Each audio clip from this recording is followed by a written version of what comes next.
The best way to learn anything is so stupidly simple that everyone ignores it.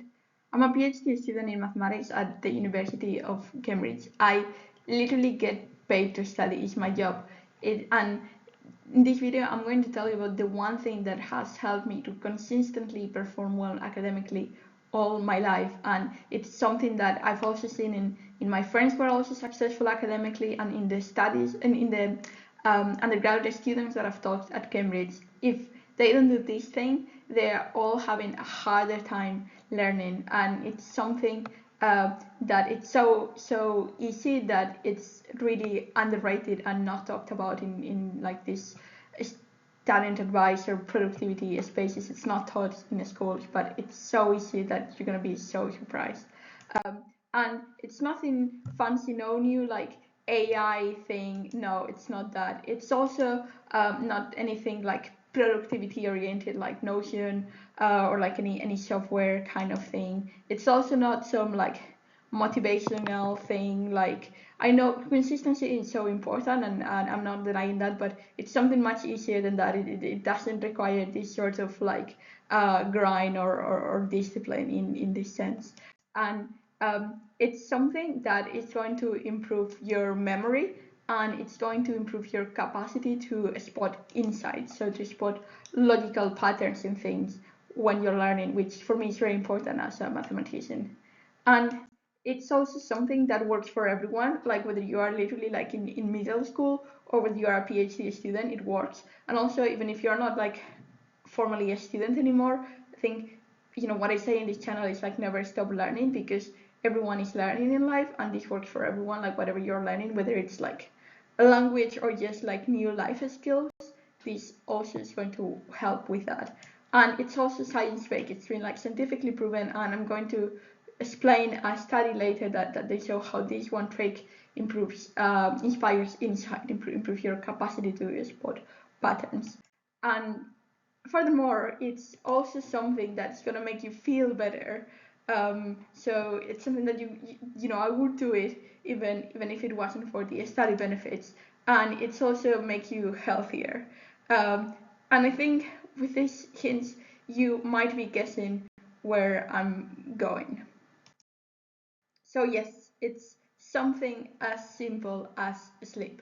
It's so easy to ignore it, but just try to get 7 to 9 hours of sleep, whatever your body uh, asks for you.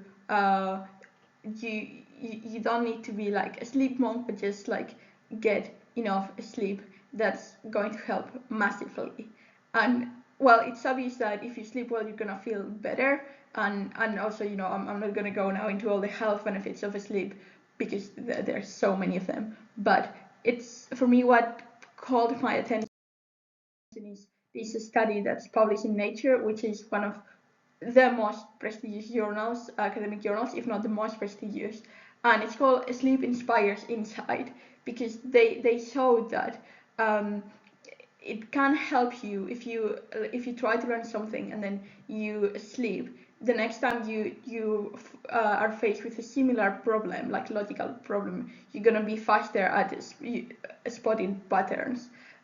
So what they did is that they had study participants, and they showed them some kind of like logical test where there were some sequences that all had a hidden rule, that in order to like get better at the test, like if you spotted the underlying pattern, then you would be like more successful. And so then they divided the participants in like different groups, and some of them then got asleep, and then the others did not. And then they were faced with the similar problems the next day. And so it was like the same similar kind of patterns that they had to find, like implicitly when doing these questions. And what they found is that more than twice as many of the people who slept, they gained the insight into the hidden rule after they had been sleeping, rather than the participants that did not sleep. And this is regardless of the time of the day. So it's not that, oh, because the others were sleep deprived, they could no longer do it. No, like, even if they just took a nap in the middle of the day, then they were better at doing that. And something that they also talk about in the study is that, they were like not even like aware of that this was happening, that sleep had helped them, and they all rank their like perception of how hard it was or how easy it was for them to do it equally, regardless of whether they had gotten sleep or not. But sleep allowed them to spot the patterns way faster.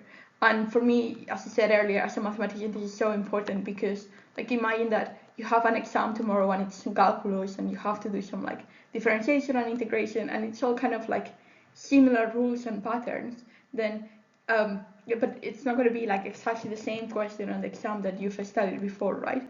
But if you spend one day like trying to learn the patterns by doing some exercises, then your brain like implicitly learns those rules.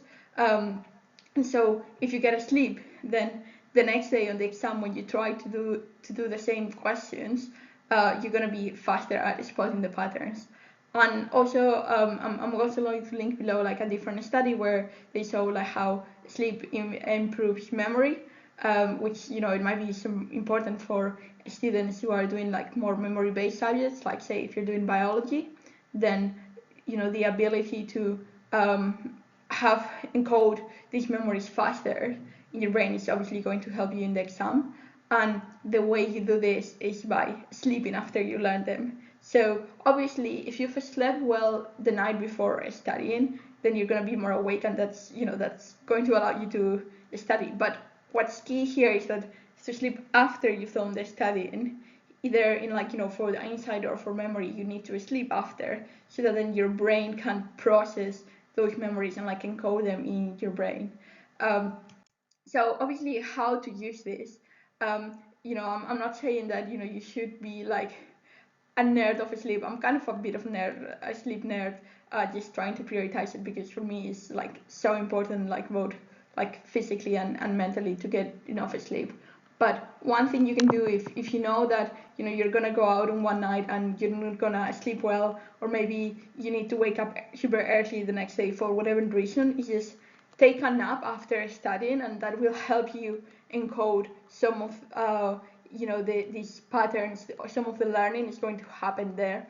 Obviously, if you can, always like try to get enough sleep, go to bed earlier, like don't use screens before night, all this stuff that that everyone talks about in this kind of like sleep and health space. Like that's also so important for learning. And it's not really worth it to pull all-nighters. Like I've like never done that. Like I think the latest I've gone to bed because of studying, and this was like the final year of high school. I remember one day I went to bed at like 1 a.m. or something, and then I woke up at like 6 or 7 the day after. But I've literally never spent the whole night studying, and I just don't understand it how people do it. Like it's not it's not productive, and even if it was productive for learning, it's not even worth it for your health. But yeah, that's a different topic, and I'm yapping as always. But yes, as I've said, like please prioritize sleep. Like it's not that hard compared to like other like techniques. Obviously, some people might have other kind of like medical problems, but if you can like sleep, it's yeah, it's so simple that not a lot of people talk about it, but I think it's so underrated. And so, if you disagree with me, and you think that it's better to just spend the whole night studying, let me know below in the comments. I'll take the criticism for sure. But if you want to see more study tips and my advice that I've learned over so many years of studying, please subscribe to my channel. It really helps me, and if this has helped you, then this video, then you've done the favor to me, and it will make me motivated to make more videos in the future. And I always close my videos saying that never stop learning, and I think today is especially important because of the topic that I've said. So go asleep and never stop learning. Bye.